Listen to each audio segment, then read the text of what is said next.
என்னதான் கரடி வந்துருச்சு, சிறுத்தை வந்துருச்சு, யானை வந்துருச்சுன்னு செய்தியில சொல்லிட்டே இருந்தாலும், தைப்பூசம் அன்னைக்கு பார்த்தீங்கன்னா, ஜே ஜே ஜேன்னு மக்கள் கூட்டம் வந்துக்கிட்டே தான் இருக்கும்.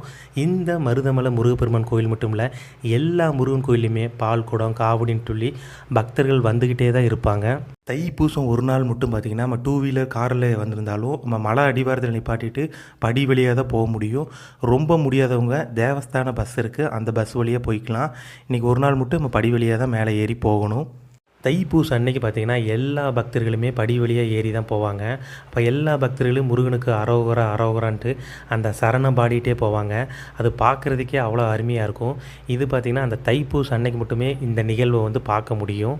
இவ்வளோ கூட்டத்தில் முருகனை பார்த்துட்டு இப்போ வெளியே வந்துட்டோம். கரெக்டாக பார்த்திங்கன்னா ஒரு மாலை நேரம், சுற்றி மலைகளுக்கு நடுவில் இந்த மருதமலை முருகப்பெருமான் கோயில் பார்க்குறதுக்கே அவ்வளோ அருமையாக இருக்குது.